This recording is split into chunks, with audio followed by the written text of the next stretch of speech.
ఓం నమో వెంకటేశాయ.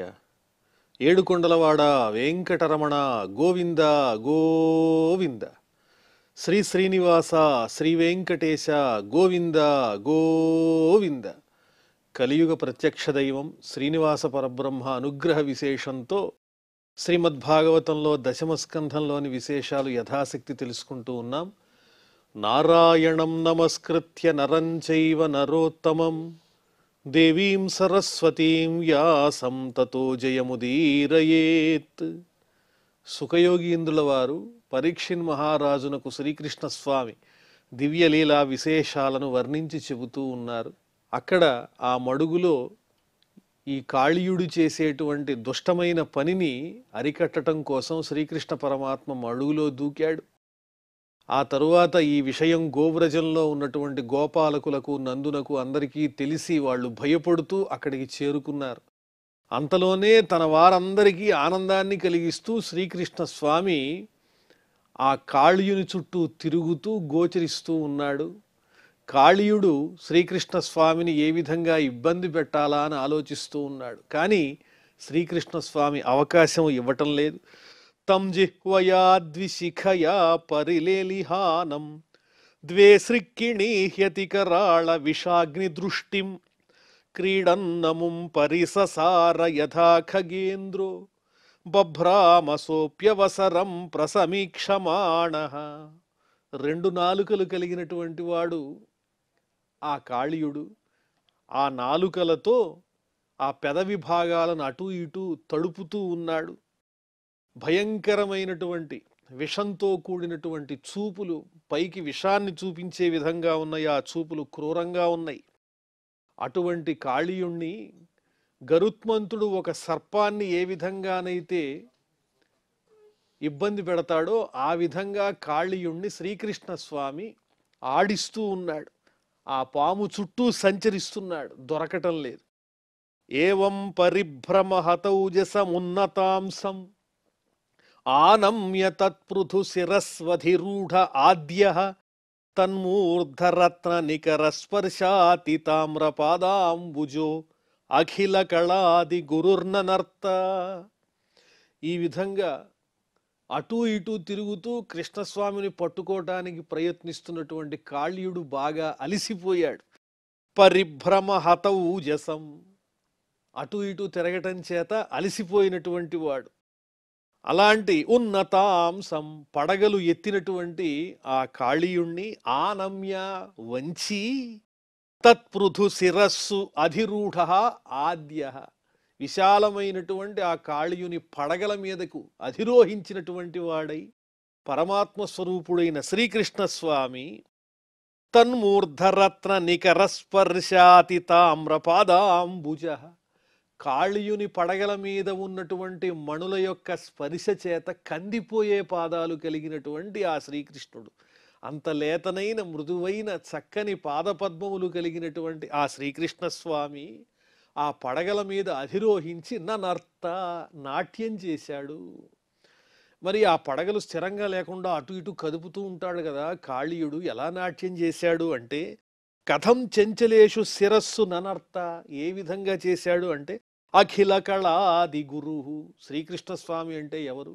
సమస్తమైన కళలకు ఆది పురుషుడు కాబట్టి, గురువు కాబట్టి ఆయన అంతలాఘవంగా చక్కగా చంచలమైనటువంటి ఆ పడగల మీద చక్కగా నృత్యం చేస్తూ అందరికీ ఆనందాన్ని కలిగిస్తున్నాడు. తం నర్తుముద్యతమవేక్ష్య తదా తదీయ గంధర్వ సిద్ధ సురచారణ దేవవధ్వః ప్రీత్యా మృదంగ పణవానక వాద్య గీత పుష్పోపహార నుతిభిః సహసోపసేదు. ఎప్పుడైతే శ్రీకృష్ణ స్వామి ఆ కాళీయుని పడగల మీద నర్తించటం ప్రారంభించాడో అది చూచి మరి ఆ కృష్ణుని యొక్క భక్తులందరికీ ఎంతో సంతోషం. ఎందువల్ల సంతోషం? ఒక పక్క దుష్టుడైనటువంటి కాళీయుణ్ణి శిక్షిస్తున్నాడు, ఇంకో పక్క ఆనందంగా నాట్యం చేస్తూ ఉన్నాడు. ఇది అద్భుతమైన లీలా విశేషము. పరమాత్ముడు ఒక రూపాన్ని ధరించి ఒక బాలుని వలె కాళీయుని పడగల మీద నాట్యం చేసే దివ్యమైన ఆ సన్నివేశాన్ని దర్శించినటువంటి భక్తులందరికీ అది సంతోషదాయకం. అందువల్లనే తదీయ, ఆ కృష్ణస్వామి భక్తులైనటువంటి వారు గంధర్వ సిద్ధ సురచారణ దేవవధ్వ. గంధర్వులు గాని, సిద్ధులు గాని, చారణులు గాని, అదేవిధంగా అప్సరస స్త్రీలు గాని వీళ్ళంతా ఆనందంగా నాట్యం చేస్తున్నారు. అలాగే దేవదుందుభులన్నీ మ్రోగుతూ ఉన్నాయి. ప్రీత్యా మృదంగ పణవానక వాద్య గీత. మద్దెళ్ళు, తప్పెట్లు, అదేవిధంగా భేరీలు మొదలైన చక్కని మంగళప్రదమైన వాద్య విశేషాలన్నీ ఆనందంగా మ్రోగించబడుతూ ఉన్నాయి దేవతల చేత. పుష్పోపహార నుతిభి సహసోపసేదు. అలాగే పుష్పవృష్టిని కూడా కురిపిస్తూ దేవతలందరూ తమ ఆనందాన్ని, హర్షాన్ని వ్యక్తం చేస్తూ ఉన్నారు. యద్యచ్చిరో నమతేంగ శతైక శీర్ష్ణ తత్తన్మమర్దఖరదండధరోంఘ్రిపాతై క్షీణాయుషో భ్రమత ఉల్బణమాస్యతో సృక్ నస్తో వమన్ పరమకశ్మలమాపనాగ. ఈ శ్రీకృష్ణస్వామి అవతార రహస్యం ఏమిటి అంటే ఖలదండధర. దుష్టులైనటువంటి వాళ్ళని దండించటమే పరమాత్మ అవతార రహస్యం. అందువల్ల శతైక శీర్ష్ణ, 100కు మించి పడగలు ఉన్నటువంటి ఆ కాళీయుని యొక్క ఆ పడగల మీద నాట్యం చేస్తూ క్షీణాయుష భ్రమత. ఎలాంటి వాడు ఆ కాళీయుడిప్పుడు? కృష్ణుడు నాట్యం చేస్తూ ఉంటే ఆ పాదపు దెబ్బల చేత క్షీణించిన ఆయుర్దాయం కలిగినటువంటి వాడు. అతని శరీరం అంతా అలసిపోయింది, అటూ ఇటూ తిరుగుతూ ఉన్నాడు ఏమీ చెయ్యలేక. ఎత్తు ఎత్తు శిరహ ననమతే. ఏ పడగైతే కిందకి వంగటం లేదో ఆ పడగ మీద పాదం పెట్టి ఆయన నాట్యం చేస్తూ ఉన్నాడు, తొక్కుతూ ఉన్నాడు. తత్తన్మమర్ద, నీ అహంకారం ఇంతటితో సరి అనే భావం తెలిసే విధంగా ఆ కాళీయుడు పైకి ఎత్తుతూ ఉన్నాడో ఆ పడగ మీద తన పాదంతో ఒక్క తొక్కు తొక్కుతున్నాడు. ఆస్యత నస్త ఉల్బణమసృక్కు వమన్. నోటి నుంచి ముక్కు నుంచి దారుణమైనటువంటి రక్తాన్ని కక్కుతూ ఉన్నాడు. పరమకశ్మలమాప, చివరికి దారుణమైనటువంటి మూర్ఛ వచ్చి ప్రాణం పోయే పరిస్థితికి చేరుకున్నాడు. తస్యాక్షిభిర్గరళముద్వమత శిరస్సు యద్యత్సమున్నమతి నిశ్వసతో ఋషోచ్చై నృత్యన్ పదానునమయన్ దమయాంబభూవ పుష్పై ప్రపూజిత ఇవేహ పుమాన్ పురాణ. అక్షిభి గరళం ఉద్వమత, కన్నుల నుంచి కూడా, ఆ కాళీయుని కన్నుల నుంచి కూడా ఆ విషం బయటికి వస్తుంది. విషంతో కూడినటువంటి దారుణమైన అగ్ని బయటికి వస్తూ ఉన్నది. అంతేకాదు ఋష, ఒక పక్క కోపంతో ఉన్నాడు కాళీయుడు, కృష్ణుడిని ఏమీ చెయ్యలేకపోతున్నానని. ఆ కోపంతో ఉచ్చైహి నిశ్వసత, గట్టిగా నిట్టూర్పులు విడుస్తూ ఉన్నాడు. శిరస్సు యద్యత్ సమున్నమతి, ఆ పడగలలో ఏ పడగనైతే పైకి లేపటానికి ప్రయత్నిస్తున్నాడో ఆ కాళీయుడు ఆ పడగ మీద శ్రీకృష్ణస్వామి నాట్యం చేస్తున్నట్లుగా కిందకి అణగదొక్కుతూ ఉన్నాడు. నృత్యన్ దమయాం బభూవ, నాట్యం చేస్తూ ఆ పడగని అణిచివేస్తూ ఉన్నాడు. ఇక ఆ సమయంలో ఆ శ్రీకృష్ణుడిని చూస్తూ దేవతలందరూ పుష్పై ప్రపూజిత ఇవేహ పుమాన్ పురాణ, గంధర్వులు ఇత్యాదులంతా పుష్పములతో ఆ స్వామిని పూజిస్తూ ఉన్నారు. గోపై పురాణ పుమానివ దృష్ట, అక్కడున్న గోపాలకులందరూ ఇతడు సామాన్యుడు కాదు సుమా, ఈ చిన్ని బాలకుని వలె కనిపిస్తున్నప్పటికీ ఇతడు సాక్షాత్తు పురాణ పురుషోత్తముడు అన్న విషయాన్ని వాళ్ళందరూ తెలుసుకున్నట్లుగా ఉన్నది ఆ సన్నివేశం. గంధర్వాదిభి పుష్పై ప్రపూజిత, గంధర్వాదులంతా ఆ శ్రీకృష్ణ స్వామిని చక్కగా పుష్పాలతో పూజిస్తూ ఉన్నారు. తచ్చిత్ర తాండవ విరుగ్ణ ఫణాతపత్రో రక్తం ముఖైరురువమన్ నృపభగ్న గాత్ర స్మృత్వా చరాచర గురుం పురుషం పురాణం నారాయణం తమరణం మనసా జగామ. ఆ తాండవం ఎలా ఉంది అంటే చిత్ర విచిత్రంగా ఉంది. అహంకారంతో హాని చెయ్యాలని ఏ పడగనైతే పైకి ఎత్తుతూ ఉన్నాడో ఆ పడగ మీద ఒక్క తొక్కు తొక్కుతున్నాడు కృష్ణస్వామి. అలా తాండవం చేయటం వల్ల, నాట్యం చేయటం వల్ల ఆ కాళీయుని యొక్క ఓపికంతా సన్నగిల్లిపోయింది. విరుగ్న ఫణాతపత్ర, గాయపడినటువంటి పడగ అనబడే గొడుగు కలిగిన వాడు. అంటే ఆ పడగలు ఎలా ఉన్నాయి, ఒక పెద్ద గొడుగులాగా కనిపిస్తూ ఉన్నాయి. రక్తం ముఖై ఉరువమన్ను, ఇక ఆ నోటిలో నుంచి ముక్కులో నుంచి రక్తం కారుతూనే ఉన్నది, దారుణంగా కక్కుతూ ఉన్నాడు రక్తాన్ని. భగ్నగాత్ర, ఆ శరీరం అంతా నుజ్జు నుజ్జు అయిపోయింది శ్రీకృష్ణస్వామి పాద తాడనం చేత. స్మృత్వా చరాచర గురుం పురుషం పురాణం నారాయణం తమరణం మనసా జగామ. స్థావర జంగమాత్మకమైనటువంటి సమస్తమైన ఈ జగత్తుకు గురుస్వరూపుడు ఆధారభూతుడు అయినటువంటి పురాణ పురుషోత్తముడైన ఆ శ్రీకృష్ణ స్వామి మహిమను స్మృత్వా అప్పటికి తలుచుకుని అహంకారం అంతా పోయి నారాయణం తం అరణం మనసా జగామ. అప్పుడు తన మనస్సుతో ఆ కాళీయుడు శరణు కోరాడు. ఇక నా వల్ల కాదు, ఇతడు బాలుని వలె కనిపిస్తున్నాడు గాని సామాన్యుడు కాదు, సాక్షాత్తు పురుషోత్తముడే అని మనస్సులోనే ఆ శ్రీకృష్ణ స్వామిని శరణు కోరాడు కాళీయుడు.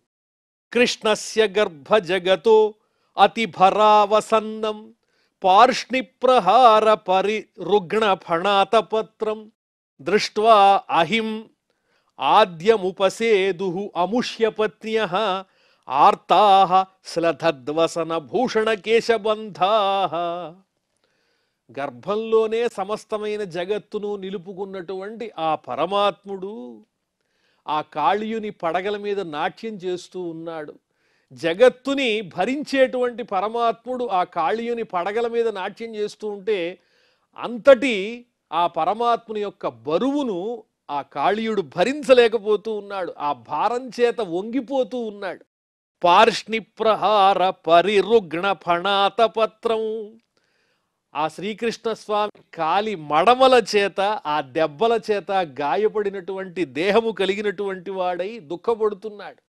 అహిం దృష్ట్వా, అలాంటి ఆ పాముని చూచి అముష్య పత్న్యః ఆర్తాః, ఆ కాళీయుని భార్యలు దుఃఖితలై ఆర్తలై ఆ శ్రీకృష్ణ స్వామిని శరణు కోరుతూ ఉన్నారు. మా భర్తని విడిచిపెట్టయ్యా, ఇతడు పాపాత్ముడే దుష్టుడే, తెలియక చేసినటువంటి అపరాధం ఇది, కాబట్టి మన్నించు. శ్లథద్వసన భూషణ కేశబంధాః. వాళ్ళు ఎంతో హడావిడిగా కంగారుగా వచ్చారు. తమ పతి కాళీయుడు మరణిస్తాడేమో అని వాళ్ళ హృదయంలో ఉన్నటువంటి బాధ, వారి శరీరం మీద ఉన్నటువంటి అలంకారాలు కానీ ఇవన్నీ జారిపోతూ ఉన్నాయి. జుట్టుముడి విడిపోయింది, వస్త్రం కూడా జారిపోతూ ఉన్నది. ఆద్యం ఉపసేదుః, ఆ విధంగా దుఃఖితులై శ్రీకృష్ణ స్వామి దగ్గరకు వచ్చారు. తాస్తం సువిఘ్న మనసోధ పురస్కృతార్భాః కాయం నిధాయ భువి భూతపతిం ప్రణేముః సాధ్యః కృతాంజలిపుటాః శమలస్య భర్తుః మోక్షేప్సవః శరణదం శరణం ప్రపన్నాః. శమలస్య భర్తుః, తప్పు చేసినటువంటి దుష్టుడైనటువంటి భర్త యొక్క మోక్షేప్సవః, విముక్తిని కోరినటువంటి వారై. అతడు పాపాత్ముడే కావచ్చు, అయినప్పటికీ వారికి భర్త కదా. పతి ఎలాంటి వాడైనా పతివ్రతలు పతినే కొలుస్తూ ఉంటారు. కాబట్టి ఆ భావనతోనే ఆ నాగుని యొక్క పత్నులు వచ్చి శ్రీకృష్ణ స్వామిని శరణు కోరుతూ ఉన్నారు. సువిగ్రమనసోధ పురస్కృతార్భాః, వాళ్ళ మనస్సులు కలత చెంది ఉన్నాయి. అతడు మరణిస్తాడేమో అని భయపడుతూ ఉన్నారు. వాళ్ళ సంతానంతో సహా వచ్చారు ఆ పత్నులు. పురస్కృతార్భాః, పిల్లల్ని ముందుగా ఉంచుకుని ఆ శ్రీకృష్ణ స్వామి దగ్గరికి వచ్చిన సాధ్యః, ఆ పతివ్రతలు. కృతాంజలిపుటాః, రెండు చేతులు జోడించి శ్రీకృష్ణునకు నమస్కరిస్తూ భూతపతిం శరణదం, సమస్త ప్రాణులకు ఈశ్వరుడైనటువంటి వాడు ఆ శ్రీకృష్ణుడు. శరణదం, ఆశ్రయించినటువంటి వాళ్లకు శరణు ఇచ్చేటువంటి ఆ పరమాత్మను. భువి కాయం నిధాయ, వాళ్ళెక్కడైతే ఉన్నారో అక్కడే ఉండి ఆ కాళీయుని పత్నులు సాష్టాంగపడి శ్రీకృష్ణ స్వామికి నమస్కారం చేస్తూ శరణం ప్రపన్నాః శరణదం, శరణిచ్చేటువంటి ఆ శ్రీకృష్ణుణ్ణి శరణు కోరుతున్నారు. నాగపత్న్య ఊచుః న్యాయో హి దండః కృత కిల్బిషేస్మిన్ తవావతారః ఖల నిగ్రహాయ రిపోః సుతానామపి తుల్యదృష్టేః ధత్సేదమం ఫలమేవానుశంసన్. స్వామి, ఆ నాగపత్నులు శ్రీకృష్ణ స్వామిని ప్రార్థిస్తూ స్తోత్రం చేస్తూ, నువ్వు చేసేది సరైన పనే. న్యాయ దండ కృతకిల్బిషే, చేయబడిన తప్పు కలిగినటువంటి ఈ కాళీయుని యందు నువ్వు అనుసరించేటువంటి విధానం సరైనదే. ఇతడు శిక్షింపదగిన వాడే, దండనార్హుడే.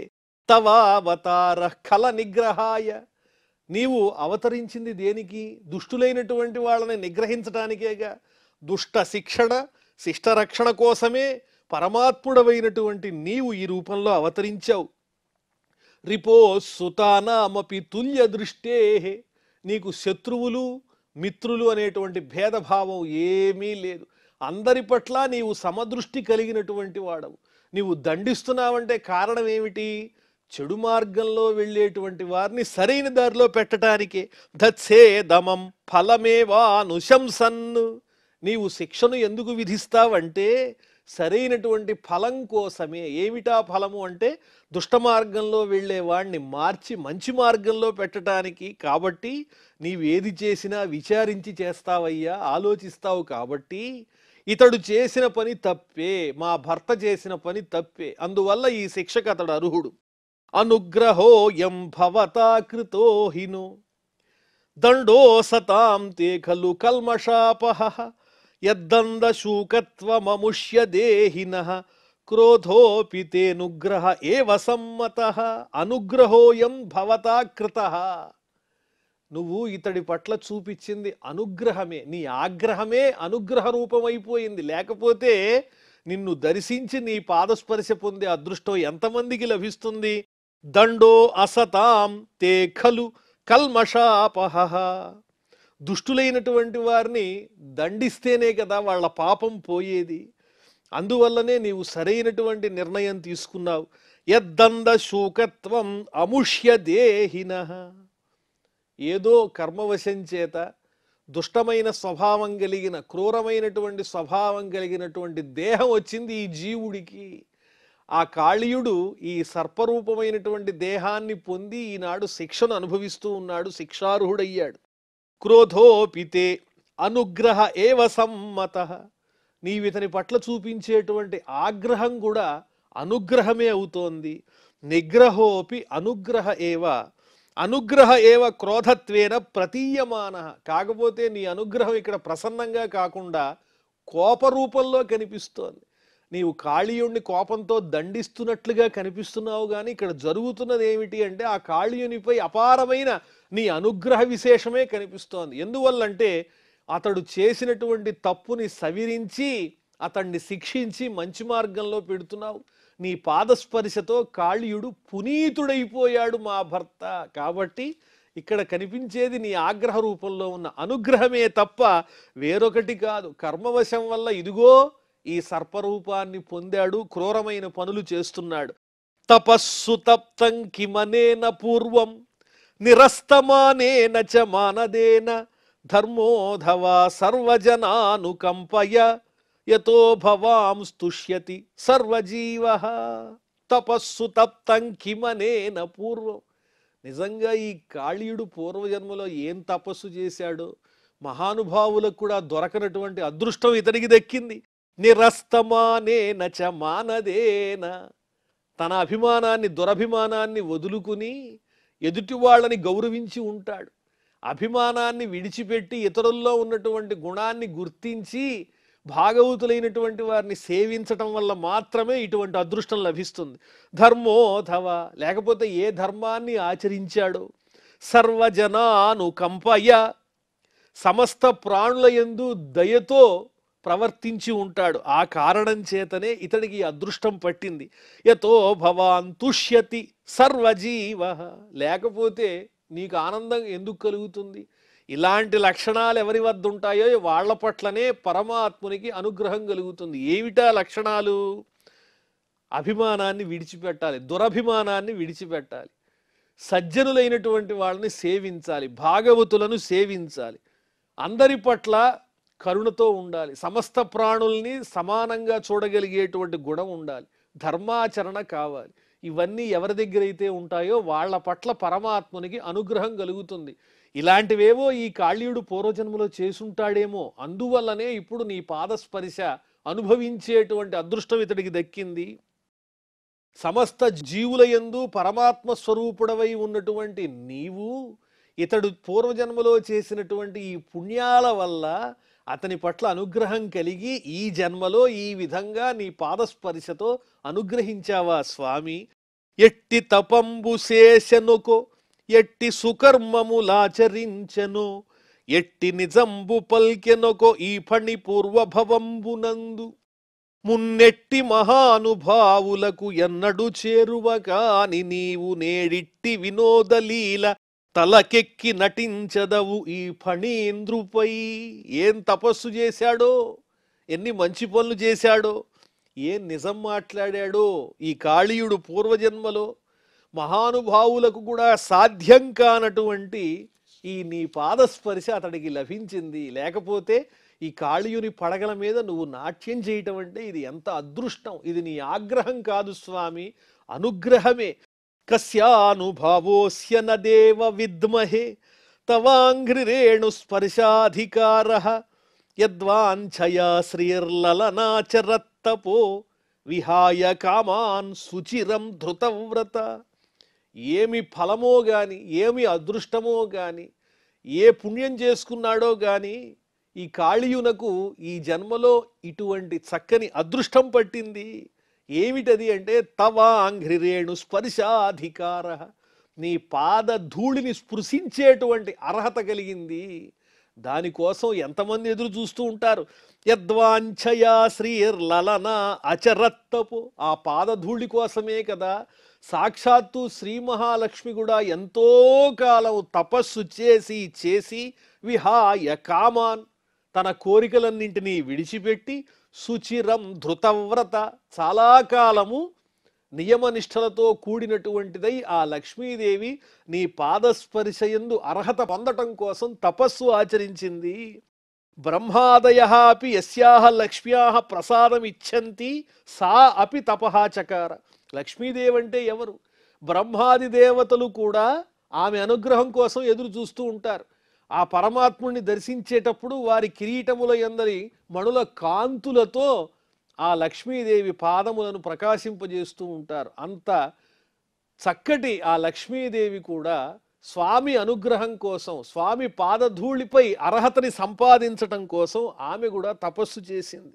బహుకాలంబు తపంబు చేసి వ్రతముల్ పాటించి కామించి నీ మహనీయోజ్వల పాద రేణుకణ సంస్పర్శాధికారంబు శ్రీ మహిళారత్నము తొల్లి కాంచనిదే నేమంబేమియున్ లేక ఈ అహి నీ పాదయుగాహతిన్ బడసే నేడత్యద్భుతం బీశ్వర. ఎంతో కాలం తపస్సు చేసి వ్రతాలు ఆచరించి ఆ లక్ష్మీదేవి పొందినటువంటి ఆ అర్హతను మరి కాళీయుడు ఇప్పుడు సాధించాడంటే ఏం పుణ్యం చేశాడు? నీ పాదస్పర్శ, నీ పాద ధూళి అతని శిరస్సుకి అంటిందంటే అది సామాన్యమా? ననాక పృష్ఠం నచ సార్వభౌమం న పారమేష్ఠ్యం నరసాధిపత్యం నయోగ సిద్ధీర పునర్భవం వా వాంఛంతి యత్పాద రజః ప్రపన్నాః. నీ పాదధూళిని ఆశ్రయించినటువంటి వారికి ఎంత ఆనందం కలుగుతుందంటే వారు ననాక పృష్ఠం, స్వర్గాన్ని కూడా కోరుకోరు. ఆ స్వామి పాదధూళి చాలు, అదే మాకు తారకము అనుకుంటారు. నచ సార్వభౌమం, భూలోకం మొత్తానికి సార్వభౌముండై పరిపాలించాలి అనే కోరిక కూడా కలగదు. ఆ అధికారం కూడా వద్దు. న పారమేష్ఠ్యం, బ్రహ్మపదం కూడా వద్దు. న రసాధిపత్యం, పాతాళలోకానికి అధికారి కావాలని కూడా మాకు లేదండి. నా యోగ సిద్ధి, యోగ సిద్ధులు కూడా మాకేం వద్దు. అపునర్భవం వా, మళ్ళీ పుట్టకపోవటము అనేటువంటి మోక్షం కూడా మాకొద్దు. ఆ స్వామి యొక్క దివ్యమైన పాదధూళి మాకు చాలు, ఆ స్పర్శ చాలు. అందులో ఉన్నటువంటి ఆనందం మోక్షంలో కూడా లేదేమో అన్నంతగా నీ పాదధూళిని ఆశ్రయిస్తారు మహానుభావులు. అలాంటి అదృష్టం ఈనాడు ఈ కాళీయునకు కలిగినది. ఒల్లరు నిర్జరేంద్ర పదమొల్లరు బ్రహ్మపదంబు నొందగా నొల్లరు చక్రవర్తి పదమొల్లరు సర్వరసాధిపత్యమున్ ఒల్లరు యోగ సిద్ధి మరియొండు భవంబుల నొంద నీని నీ సల్లలితాంఘ్రి రేణువుల సంగతి నొందిన ధన్యులెప్పుడు. ఎవరైతే నీ పాదధూళి స్పర్శతో పునీతులవుతారో వాళ్ళు ఇతరమైనటువంటి అధికారములను వేటిని కోరుకోరు, అంత ఆనందం ఉన్నది. కాబట్టి కాళీయునకు నీవిచ్చేది శిక్ష కాదయ్యా, అనుగ్రహమే.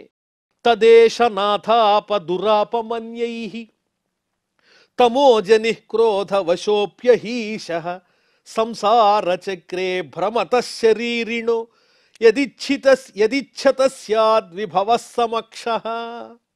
ఈ కాళీయుడు ఎలాంటి వాడు అంటే తమోజని, తమో గుణంతో కూడినటువంటి వాడు, అలాగే క్రోధానికి వశుడైపోయినటువంటి వాడు. అలాంటి అహీశ, ఈ సర్పరాజు, ఈ కాళీయుడు దుష్టుడైనప్పటికీ అన్యైః దురాపం, ఇతరుల చేత పొందలేనటువంటి అదృష్టాన్ని పొందాడు. నాథ, ఓ శ్రీకృష్ణ స్వామి, ఏమిటది అంటే నీ పాదస్పర్శను సంపాదించుకున్నాడు. మరి అటువంటి అదృష్టం ఎంతమందికి దక్కుతుంది? కాబట్టి నీది ఆగ్రహం కాదు, అనుగ్రహమే అని ఆ కాళీయుని పత్నులు చక్కగా శ్రీకృష్ణ స్వామిని స్తోత్రం చేస్తూ ఉన్నారు. మరి ఆ తరువాత విషయాలు మళ్ళీ మనం తెలుసుకుందాం. ప్రస్తుతం క్షమాప్రార్థనాదులతో ఈ కార్యక్రమాన్ని పరిసమాప్తం చేసుకుందాం. అథ క్షమాప్రార్థన. యదక్షరపదభ్రష్టం మాత్రాహీనంచ యద్భవేత్ తత్సర్వం క్షమ్యతాం దేవ నారాయణ నమోస్తుతే. శ్రియఃకాంతాయ కళ్యాణ నిధయే నిధయేర్థినాం శ్రీవేంకట నివాసాయ శ్రీనివాసాయ మంగళం.